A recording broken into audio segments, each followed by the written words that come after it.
Bismillahirrahmanirrahim. Assalamualaikum warahmatullahi wabarakatuh. Selamat sore, salam sejahtera untuk kita semua. Salam Om Swastiastu, Namo Buddhaya, salam kebajikan. Sebelumnya, perkenankan saya Eko Wahyono.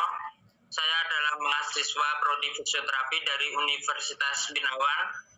Kali ini akan mengawali kegiatan wawancara sore ini dengan mengusung tema peran aktif fisioterapi di tengah pandemi COVID-19. Pada kegiatan kali ini, kami menghadirkan satu narasumber. Beliau adalah Bapak kami, dosen kami, yang bernama Bapak Ezra Bernardus Wijaya, SST, FT, MSc, PhD, kandidat. Nah, kita sudah tidak sabar dan penasaran kepada Bapak Ezra. Langsung saja perkenankan kami untuk mengajukan pertanyaan-pertanyaan. Tapi sebelumnya saya mau bertanya terlebih dahulu, Pak. Apa sih bedanya fisioterapi sebelum pandemi COVID-19 dan fisioterapi saat ini yang sedang dalam masa pandemi COVID-19, Pak? Oke, terima kasih kesempatannya untuk Mas Eko dan kawan-kawan. Saya akan menjawab bahwa sebelum pandemi biasanya jadwal praktek fisioterapi relatif lebih terbuka, kasusnya juga jauh lebih bervariasi. Kita mampu untuk menangani pasien baik dari rawat inap maupun di rawat jalan. Namun setelah pandemi, karena dibatasi oleh peraturan dari rumah sakit dan juga dari pemerintah, sehingga fisioterapi sebagian besar kita difokuskan untuk penanganan pasien COVID, khususnya dengan gangguan pernapasan. Seperti itu, Pak Eko. Terima kasih, Bapak. Langsung saja kepada saudari Debbie Deirani.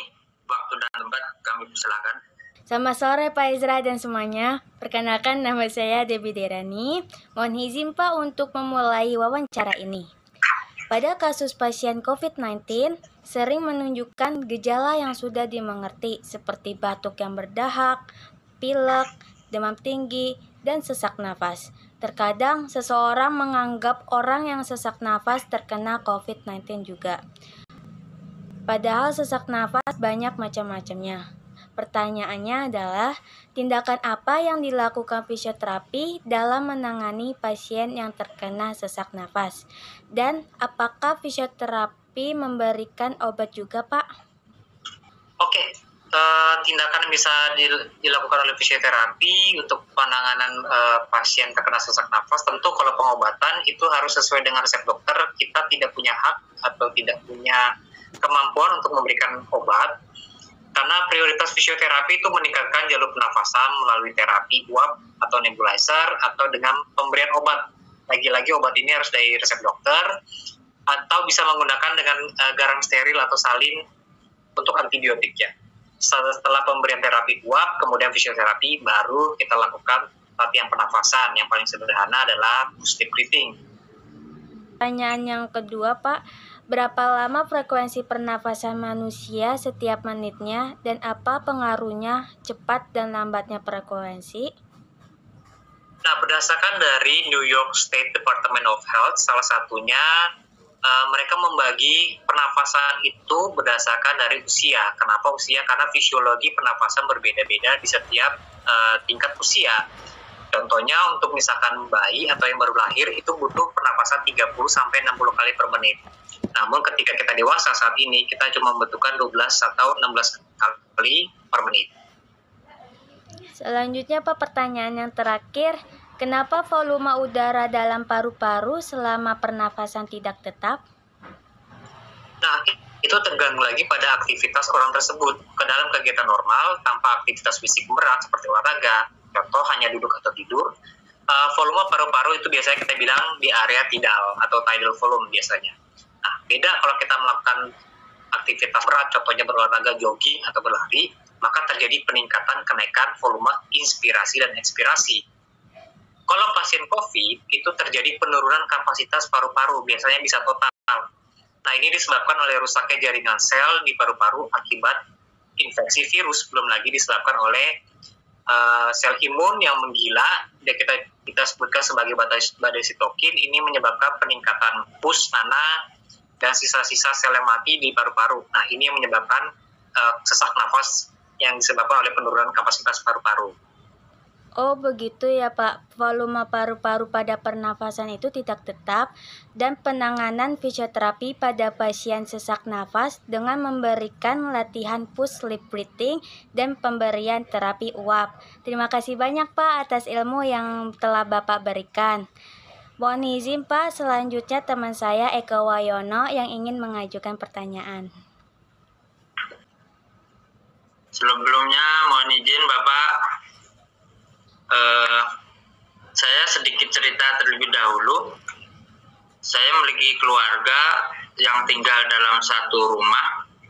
Salah satu keluarga saya sedang terpapar COVID-19 dan kondisi pernapasannya sudah mulai terganggu. Nah, pertanyaannya, tindakan apa yang harus dilakukan untuk memberikan pertolongan? Oke, umumnya tindakan yang harus kita lakukan adalah meringankan gejala pernapasan terlebih dahulu. Biasanya obat-obatan batuk, pelega tenggorokan, atau hanya sekedar terapi konvensional dalam menghirup uap air garam itu sudah cukup membantu untuk gejala ringan. Untuk ringan dan sedang, namun jika sudah sesak nafas dan itu cukup berbahaya, sebaiknya kita bawa ke rumah sakit yang memiliki fasilitas ventilator atau alat bantu nafas dan juga oksigen. Bagaimana cara agar tidak berkontak langsung Pak dengan yang terpapar COVID-19 saat memberikan pertolongan? Nah, apa yang diajarkan oleh pemerintah itu harus tetap dilakukan meski di dalam rumah, harus tetap cuci tangan, menggunakan masker, menjaga jarak, terutama dengan anggota keluarga yang terpapar. Kalau keluar juga harus menjauhi kerumunan, juga mengurangi mobilitas baik di dalam rumah maupun di luar rumah. Mungkin di dalam rumah masih tidak apa-apa. Itu sudah sangat membantu. Namun jika harus bersentuhan, jangan lupa untuk menggunakan handscoon atau sarung tangan medis sekali pakai. Khususnya bagi yang sedang melakukan terapi atau sedang merawat anggota keluarganya, harus juga diwajibkan untuk menjaga kesehatan supaya imun sistemnya tetap kuat. Harus makan makanan bergizi dan juga cukup istirahat, seperti itu. Yang terakhir Pak, apakah ada cara selain membawa keluarga yang terpapar COVID-19 untuk dibawa ke rumah sakit Pak? Nah, seperti yang sudah saya jelaskan sebelumnya, kalau gejalanya sesak nafas yang mengancam atau berbahaya, sebaiknya dibawa ke rumah sakit. Namun untuk gejala ringan dan sedang, saya seperti yang saya jelaskan dapat dilakukan. Itu cukup membantu untuk proses kesembuhan, karena saya juga dulu pernah positif COVID dan melakukan hal yang serupa untuk gejala ringan sedang dan saya sembuh. Seperti itu. Nah, terima kasih Bapak atas jawabannya. Sekarang saya sudah lebih lega lagi dan sekarang saya tidak takut lagi itu Pak. Sudah nggak parno lagi ketika berjumpa dengan teman atau saudara atau keluarga yang sedang terpapar COVID-19. Mungkin selanjutnya saudara Emmanuel itu kami persilakan. Baik, terima kasih atas waktunya. Perkenalkan, nama saya M. Nuritu dari Prodi Fisioterapi. Izin bertanya Pak, seringkali pasien yang terpapar COVID-19 mengalami gangguan pernapasan. Oleh karena itu, untuk penanganan pasien yang terpapar COVID-19, tentu memiliki penanganan oleh fisioterapi. Tetap pertanyaannya Pak, rehabilitas paru-paru seperti apa yang perlu dilakukan pada saat pasca COVID-19? Oke, untuk pasien pasca COVID-19 biasanya tetap harus diberikan obat-obatan, sebagai contoh obat antivirus untuk membunuh sisa virus COVID pada paru-paru pasien tersebut sesuai dengan anjuran dokter tentunya. Kemudian kita fisioterapi dapat membantu dengan memberikan latihan pernafasan, contohnya passive breathing dibantu oleh fisioterapi, assisted breathing menggunakan push lip breathing. Jika ada dahak dapat diberikan latihan batuk dan juga perkusi pada bagian yang memiliki banyak putung atau dahak supaya dapat dikeluarkan. Kemudian jika ada spasme di otot-ototnya, kita bisa bantu dengan modalitas fisioterapi, atau hanya sekedar berjemur di bawah matahari boleh juga, supaya badannya lebih hangat, pernapasannya lebih lega, dan otot-ototnya lebih rileks. Terus kemudian bisa diberikan juga stretching atau pijitan ringan untuk otot-otot yang sedang mengalami spasme.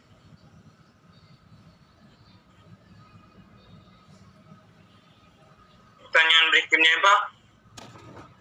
Hingga berapa lama rehabilitasi paru-paru dilakukan? Oke, secara umum kita bisa berikan rehabilitasi untuk terapi fisioterapi itu 30 menit satu sesinya. Kita bisa schedulekan atau kita berjadwalkan 2 kali seminggu. Nah, itu tergantung lagi dari diagnosa dan kebutuhan pasien masing-masing pasien.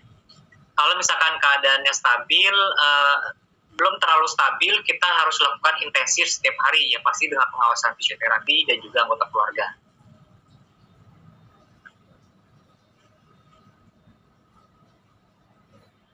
Berikutnya, yang terakhir, Pak.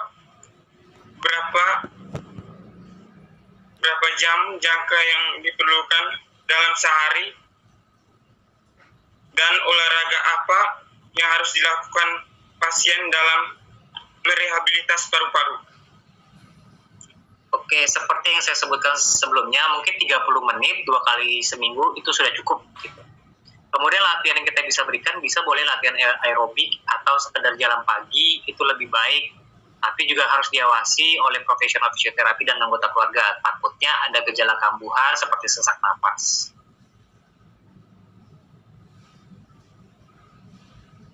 Baiklah, terima kasih atas jawabannya. Berarti kesimpulannya, untuk melakukan olahraga atau latihannya tergantung dari kondisi si pasien tersebut. Selanjutnya, saya beri itu untuk Saudari Heni, waktu dan kesempatan saya berikan. Terima kasih waktu dan tempatnya. Perkenalkan, nama saya Heni Agnesia Huta Barat. Saya dari Prodi Fisioterapi Angkatan 2021. Izin bertanya, Pak, mengapa pasien COVID-19 harus melakukan latihan terapeutik? Oke, latihan terapeutik itu sangat bermanfaat untuk kita.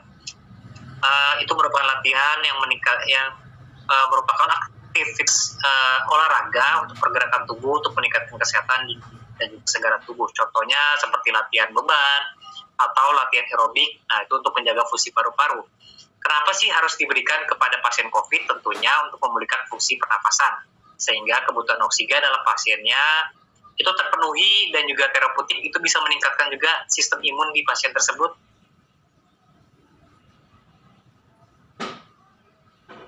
Izin bertanya lagi, Pak, apa yang dilakukan fisioterapi jika ada pasien COVID yang mengalami pergerakan terbatas membuat otot menjadi kaku dan tegang?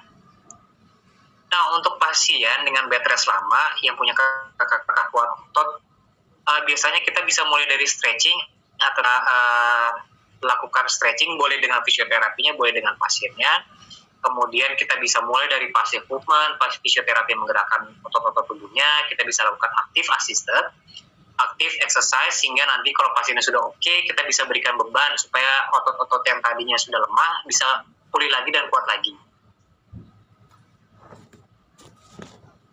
Izin bertanya lagi, Pak, untuk pertanyaan terakhir, selama COVID-19, apakah tetap ada pengobatan untuk pasien yang mengalami masalah di bagian ortopedi dan juga tetap mengikuti protokol kesehatan? Ya, tentunya. Namun untuk pasien rawat inap saja khususnya. Selain itu juga fisioterapi kita wajibkan untuk menggunakan APD level 2. Jadi bukan level 1, tapi level 2. Nah, untuk pasien yang rawat jalan itu tidak direkomendasikan untuk rumah sakit, khususnya yang rujukan COVID. Nah, bisa dikompensasi dengan dilakukan visitasi, jadi fisioterapi yang datang ke rumah. Namun harus lagi, kalau misalkan di zona hitam atau merah, biasanya tidak direkomendasi untuk dilakukan visitasi ke pasien ke rumahnya. Oh, jadi untuk pasien rawat jalan sendiri tidak direkomendasikan ya, Pak, untuk datang ke rumah sakit ya, Pak? Betul. Terima kasih, Pak, atas jawabannya. Selanjutnya, waktu dan tempat, saya persilakan Muhammad Fauzi untuk mengajukan pertanyaan. Sebelumnya, izin memperkenalkan diri, nama saya Muhammad Fauzi dari Prodi Fisioterapi Angkatan 2021 Universitas Binawan. Selanjutnya, saya ingin memberikan sebuah pertanyaan. Jadi terdapat sebuah kasus seorang anak bayi berusia 1 tahun dibawa ke poli anak untuk dilakukan pemeriksaan dokter. Sebab selama 1 minggu sudah mengalami penyakit, yaitu batuk dan pilek. Berdasarkan hasil pemeriksaan dokter, terdapat sebuah grok-grok setiap kali bayi tersebut bernafas. Dan setelah dilakukan pemeriksaan fisik, terdapat nadi sebanyak 92 kali per menit, serta pernapasan 36 kali per menit. Berdasarkan hasil pemeriksaan stetoskop, terdapat rongki di paru bagian punggung belakang sebelah kiri. Sang ibu pun mengatakan bahwa bayi tersebut tidak dapat mengeluarkan lendir. Pertanyaannya yaitu, menurut Bapak, tindakan perawatan seperti apa yang pantas untuk dilakukan terhadap pasien tersebut? Oke, jadi jawaban saya secara tadi pemeriksaan dokter secara vital sign, pernafasan dan jantungnya untuk bayi itu masih normal, memang seperti itu. Kemudian harus diperiksa kembali apakah penyebab batuk pileknya karena alergi atau infeksi virus influenza tersebut. Nah, kalau untuk mengurangi gejala, kita sih bisa melakukan beberapa tindakan. Contohnya terapi nebulizer, obatnya bisa dengan acetylcysteine, bentuknya cair 6-10 ml sampai 4 kali sehari. Kemudian untuk membuang sputumnya biasanya disuction dengan kayak ada alat suctionnya untuk disedot dan dilendir ya di bayi tersebut, tapi harus hati-hati. Kemudian bisa diposisikan tengkurap anaknya, dielus punggungnya sambil kita tampuk teman, supaya bayinya itu nanti batuk dan mengeluarkan lendir itu secara alami. Baik, untuk selanjutnya Pak, untuk keseluruhan dalam proses tersebut, kira-kira dibutuhkan waktu berapa lama ya Pak maksimalnya? Oke, untuk tindak fisioterapi dengan terapi nebulizer biasanya 10-15 menit uap di terapi uap. Kemudian untuk pelatihan atau terapi tapak teman itu diketuk-ketuk itu biasanya 5-10 menit nanti supaya bayinya tidak terlalu capek, lelah atau tidak nyaman. Kira-kira untuk menangani pasien bayi seperti ini dibutuhkan posisi seperti apa dalam menangani kasus tersebut ya Pak? Ya, untuk bayi berbeda ya dengan pasien dewasa. Biasanya positioning untuk bayi biasanya dipangku oleh orang tuanya, kemudian bisa dipangku dihadap ke depan, bisa dipeluk, kemudian bisa ditidurin, diangkat, miring kanan dan miring kiri. Nah, biasanya ibunya sendiri yang menggendongnya, pindah-pindah posisi gendongnya, seperti itu. Jadi pada intinya proses fisioterapi tersebut dapat dilakukan dengan cara digendong dan juga menggunakan terapi nebulizer yang dapat dilakukan maksimal 30 menit. Berarti sebenarnya begitu ya Pak? Cukup sekian Pak. Selanjutnya saya teruskan kepada MC. Terima kasih Bapak. Kami bisa belajar banyak dari Bapak di sore hari ini. Sekali lagi terima kasih Bapak Ezra sudah berkenan dan meluangkan waktu untuk kami semua ini.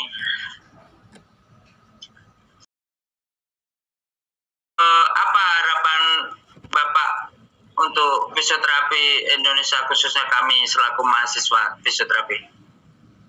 Oke, harapan saya seperti biasa karena masih mahasiswa, belajar yang giat, kembangkan keilmuan fisioterapi di Indonesia, lakukan penelitian, kemudian jika sudah lulus bersatu untuk membangun profesi, untuk memenuhi kebutuhan masyarakat di sekitar kita dan juga untuk bangsa kita Indonesia.